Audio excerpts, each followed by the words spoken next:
Hello and welcome to the latest of my deep dive videos. Today I'm going to explore the Libra full moon, an annual event. This year it occurs on the 5th or the 6th of April at 16 degrees and 7 minutes. What does a full moon mean? What does a Libra full moon mean? What's particularly individual about this year's Libra full moon? Because there are some intriguing influences feeding into this event, which give us fantastic opportunities in terms of thinking about how we relate to others, but also ourselves in a different way. I'm going to share the event charts so we can understand that big picture, but then go on to share each of the 12 zodiac signs from Aries through to Pisces, which you can watch in terms of your sun or ascendant. The choice is yours. If you're a returning visitor, thank you so much for joining me once more. If you're new here, it's great to have you with us. I'd be honoured if you'd subscribe. Please click or tap on the bell notification symbol and share any thoughts you have. This is very much a community and I interact with each one. Also, if you would like to embrace more serious astrology, if you give me 3 pieces of your personal birth data of time, date and place of birth, I can share with you your life roadmap report. This will help you to understand the patterns that have been playing out in your situation, the more positive ones and the more challenging ones, and get a more intimate understanding of why that might be. But also my special package at 30% off, you can get your 12-month personal forecast. Totally individual to you, no 2 charts are the same, will give you searing insights to negotiate your life journey in the months ahead. So on the screen now, we've got the timing of this particular event, the pink full moon, across all the major cities of the world. And you can see that in Los Angeles, it is on the 5th, everywhere else on the 6th. So what is a full moon? Well, the moon has 8 movements each month. And a full moon is when we, of course, can see the moon. It's at its most visible point. But it's also when it's opposite the sun. The sun in the sign of Aries is very much about initiation. It's about being on the front foot, making things happen, injecting ongoing strands with enthusiasm, or getting new things off the ground. The moon in Libra is much more to do with how people are relating to the things that we're doing. So if we've been very single-minded of late, very focused on what we need to do as individuals, this can be the point when relationships could just bow a little bit because there's not enough attention or nurture going towards them. But clearly we can't spend all of our time on relationships. We have to be living in the moment sometimes too, and that's what the sun is encouraging us to do. Now, what makes this particular Libra full moon so fascinating is Chiron, the wounded healer, which is a comet, and it's very much to do with where we can shine in our natal chart, where we can really help others, but it can also be where we feel we never quite get fully what we need or perhaps even deserve. But also Jupiter, the planet of growth, is pretty close to the sun too. So they're opposing, the sun, Chiron and Jupiter are opposing the moon. So I think that this can be a full moon which gives us a lot more insights into how we relate to others, and that makes it particularly exciting. Now, the most important relationship any of us can have is with ourselves. Sometimes we can be aware of what we want from a partner, a business relationship, our friends, but be less aware of what they may want from us. And this full moon gives us an opportunity to grapple with that. Also, that relationship with ourselves, if we're not really in touch with what we really need, we can't set our intentions to transform our situation positively. So finding the right balance between what we need to do for ourselves, but also where we collaborate with others, finding the midpoint between those 2 principles is what this full moon is really about. Now, on the screen now, you can see the natal chart based on Placidus and universal time. And you can see that the ascendant is in Pisces. But the lovely thing about that 12 degrees 49 minutes ascendant in Pisces is that Pisces is very much an ephemeral energy. It's very much about our senses. But you can see on the descendant, which is about relationships, is we do have the path of fortune. So there's opportunities for us to all grow through the next 2 weeks, which is the period of impact of this full moon. But we can also see the moon in Libra is actually in the 7th natal house. So this particular event is really helping us to try to find that balance, that sweet spot, to realign the best we can. So if there is a relationship in your life where you feel you're not heard, this is asking you to use the Aries energy to speak out a little more assertively. If you're in a relationship where you're very loved up and other more practical strands are drifting in your life, well, obviously the Aries energy can help there too. But if you're in some kind of alliance where it does seem to be more based on one partner's needs more than the other, then that could mean a period of reflection to decide what to do. Now, just another couple of pointers from this particular event. Obviously, Venus is the planet of relating, and you can see it's at 24 degrees in its home zone of Taurus, and it's actually forging a really lovely angle to Neptune. So the good relationships can thrive on the back of this event because that's a very idealistic combination. But also we've got Mercury and the North Node in Taurus, but they're actually in the first house of the natal chart, but they're forging a great link to Saturn, but Saturn in Pisces just tucked up in the 12th house there. So that's suggesting if we can value the things that we have in our relationships, and that may not always be the things that we're craving. So it's about appreciating what we've got. That's not to say we shouldn't have an aspiration to improve things, evolve, get much more connected with our partnerships, but it's also saying that maybe we should celebrate the things we have in common rather than only being focused on what's not quite right.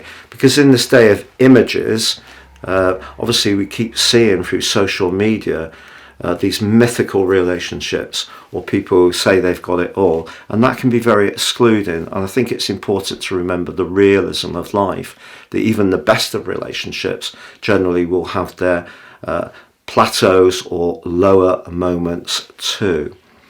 Now, in terms of the position of Mars, which is the more assertive energy in relating, more to do with desire, you can see that that's in Cancer, but also forging a good link with Saturn. So again, in the 4th house, valuing the emotional security that some relationships may give us, even if they're not all of the time quite as charismatic or perhaps even sexy as we might like.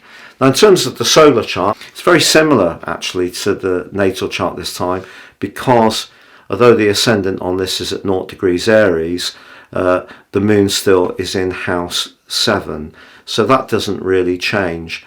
The other big takeout that came up for me is that Pluto, newly arrived in Aquarius, is squaring up with Mercury and a little bit too with the North Node. So Pluto's in the part of our situation that was to do with our collective understanding, and of course Pluto can reveal things. And the 2nd house is our core values. So if you are in a relationship where your values, it doesn't matter what type of relationship it is, it doesn't have to be only romantic, where your values and somebody else's are different, I think you can become much more conscious of that at this time. But again, it's not necessarily a reason to call it a day, just a reason to understand more the inner workings of relating. Because, there's a little voice in all of us that wants to be honoured, saluted, acknowledged, adored. Those are quite natural cravings that we may all have. Now, I'm going to go through each of the 12 zodiac signs to give you a flavour of what you can expect over the next couple of weeks. Now, for Aries people, if you have really been focusing on what's important to you and putting a lot of energy and effort into your individual strands. It could be a partner will say, hello, I'm here. And if they do, try not to take it personally. Perhaps they've got a point. But equally, if you're not in a relationship, I think the full moon can make you much more conscious of what you really crave. And just be aware with those Tauran energies that your core values are really what you should look out for. If you encounter someone who shares those, there's a much greater chance of a longevity in any kind of relationship. You know, we can all be quite attuned to the more superficial things, you know, how people sound, whether they're good fun initially, whether they dress well. You know, all those social connections and those sparks are highly important. But when it comes to the longer term of a situation, those core values are very important. So just be mindful of that. Whether you're in a relationship where you're thinking about what to do, or you're once in a relationship, make your decisions based not on being too impetuous, but thinking about the stability in your world and what is reasonably within the scope of expectation. Now, Taurus, for you, this event goes across the 6th and 12th axis, which can be quite a tough one, to be honest. The moon, therefore, is in house 6, very much to do with the practical dimension, and the sun, Chiron, and also Jupiter in house 12, very much to do with your psyche, your more emotional world.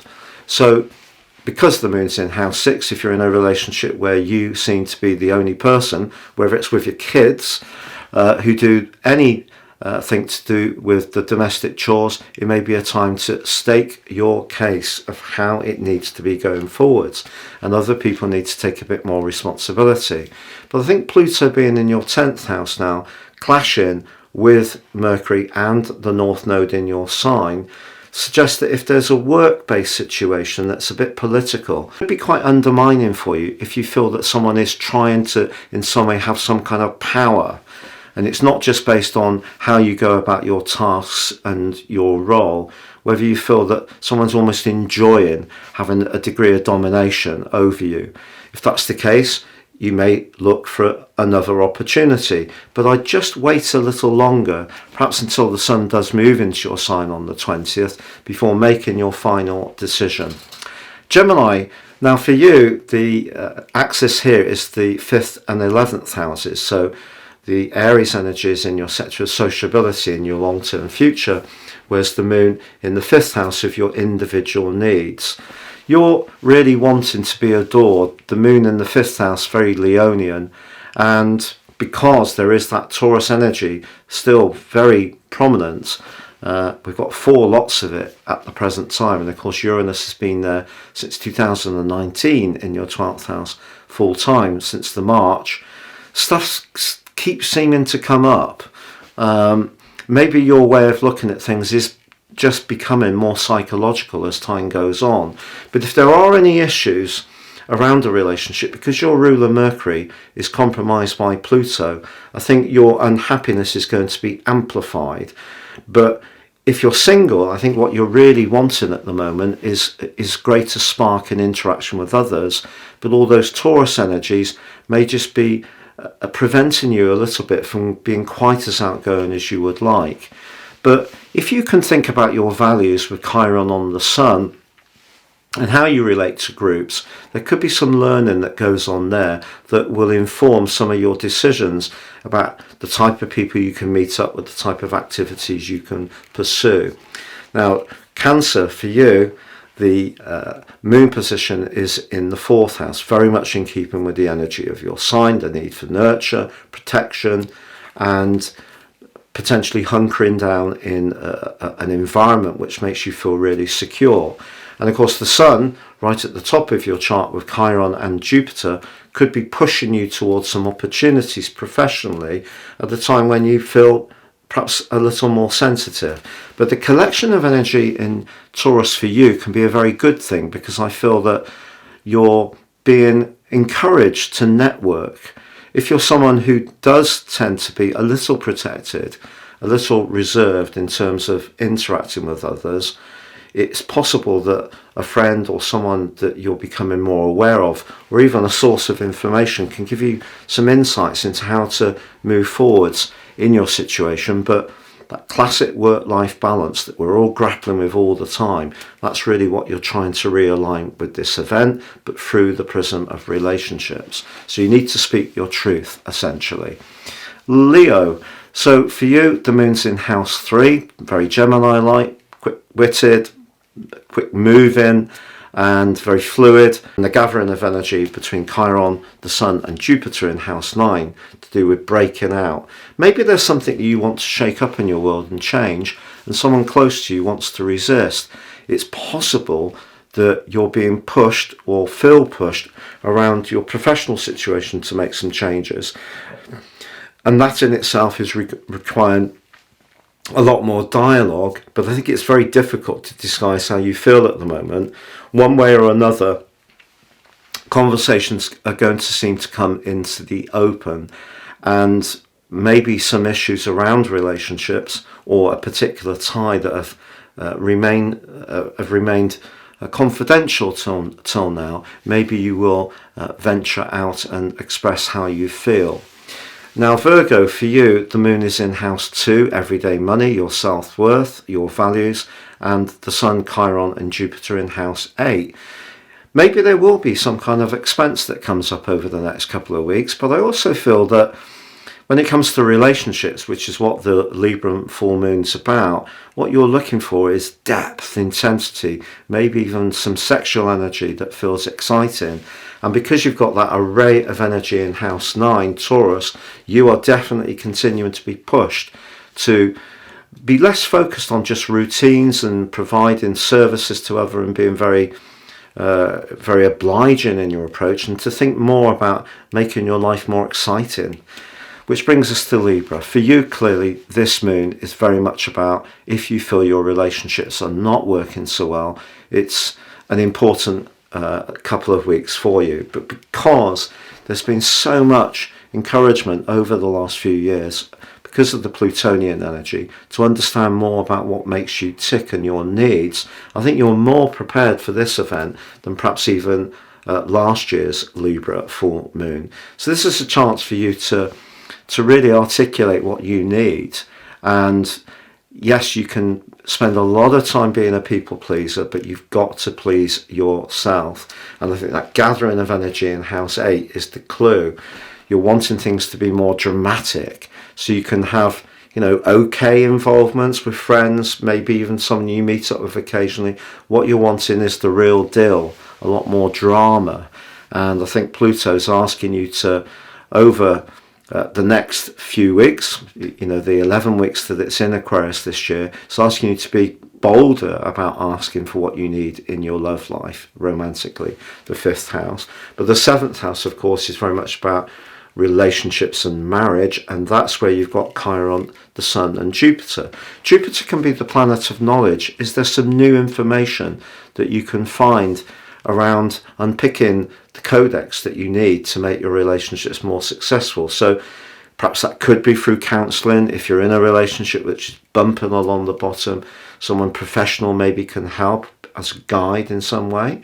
Or perhaps you're going to meet someone over the next couple of weeks who really can be so exciting to be around. But the clue is you're going to have to break out of trying to stay on the safe side. So that means being a bit more risk-taking and evoking your more cardinal energies, which is around taking the lead. Scorpio, for you, it's very important to understand that your 2 ruling planets are both active on this event. Mars is in the part of your horoscope that's very much to do with breaking out and being more daring, and Pluto is in the part of your situation that's to do with playing safe, the 4th house, home and family. The array of energy you've got in house 7 at the moment could be exciting, could be unsettling. Perhaps you are going to need to have some frank discussions with an existing partner. But the thing with the moon in the 12th house, maybe some stuff can come into the open that you're not expecting. So that means a partner could surprise you with some of their observations. And also, I feel work-based relationships somehow maybe need some attention. Don't necessarily accept how someone's being at face value. There may be some energetic issues that are influencing your satisfaction at work. No one may be openly hostile or unfriendly, but if you're not really enjoying the vibe where you work, I think this would be a good time to think about how you might change that.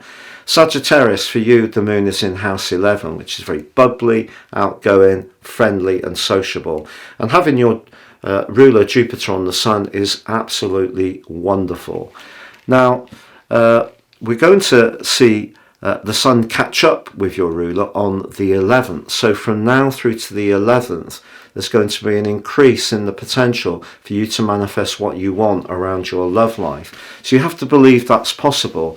If there are some wounds, I think Saturn is asking you to get to grips more with the emotional and psychological side of your situation. Your need for security has probably become a lot more apparent to you. And I feel that the fact that Saturn has moved into Pisces is going to keep pushing you to accept that everybody has needs and not be hung up about that. You can't have relationships based just on your love of knowledge and being great fun to be with. There is going to be a big push for you to show in some ways your vulnerability more, and that can bring opportunities, surprisingly. And that brings us to Capricorn. Now for you, the moon's in house 10, so your feelings very close to the surface.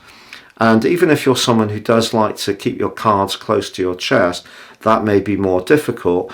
Also, with Pluto clashing with both Mercury and the North Node, if you see expenditure different to a partner, or you want to go out and have fun with your friends, that could be something that causes some jagged conversations. Saturn for you is in house 3, so you are being encouraged to use your words and language carefully to express however you feel. But Mars, the planet of passion, is in your opposite sign, and if you're not getting what you need in your love life at the moment, that's encouraging you to be more daring. Aquarius, the moon's in house 9, which loves variety. You're a sign that loves continuity. The position of Chiron, the Sun and Jupiter in house 3 suggests that someone you encounter over the next couple of weeks may be more intrigued by how you come across than you may appreciate. So have belief in not just your ideas, but your mode of expressing them. So whether it's your sense of humour, your quirkiness, your innovation, share those things with people because it can draw good people to you. But around your home situation with Pluto clashing with Mercury and the North Node, if something doesn't feel right, you may be pushed to make a change, even if it's a change that in some ways seems counterintuitive. But Pisces, for you, the position of the moon is in the part of your situation to do with your longer term finances, but also where you're most devoted. You could actually have some financial fortune over the next couple of weeks. And I know that sounds a little strange in these very challenging times that we're living in, but I really feel it's possible. Also, as long as you structure your expression of your ideas thoughtfully, Saturn linking brilliantly to Mercury and the Node, but also to Mars, then that can be very good for your relationships in general. What's the catch? Well, it's Pluto, because Pluto's moved into your 12th house, clashing with Mercury, the planet of thought and talk, in house 3. Something could come out into the open over the next couple of weeks. Either you could blurt something out, let something slip, or someone could actually say something to you which surprises you, their perspective, and it may put you on the back heel a little bit, but try to reflect on what they say. Because of the gathering of energy in Aries, included Chiron, your lack of self-worth, if you have any, could be influencing your lack of success in your love life quite a lot. And remember, you could be a brilliant life coach with your friends in terms of their relationships, their finances, but it's how we feel about ourselves, and that's where Chiron can be such a rugged test of our morale. You know, we have to keep working at those chironic energies through our lives. We don't necessarily unlock the code completely. It's something that can keep challenging us, and it may be, you know, if you are very good at advising people or interacting with people at a more social level, what you're really craving is that deeper relationship. So with Saturn having parked up on your lawn on the 7th of March, it's asking you to really get clear about what the essential strands are in your situation and focus on those to the exclusion of everything else. So if this full moon, which is about relationships, is about feeling isolated, lonely, excluded, then how can you unlock the ways forward? That's really what you're being asked to do on this particular event. It's been a real pleasure being with you. Thank you so much for joining me. I'm sorry if there's been a few less videos of late. Once again, we've been very busy with things at home, but thank you for bearing with me. And please, if you've yet to do so, please do subscribe, comment, or like or share this video. Take care and best of luck in the next 2 weeks.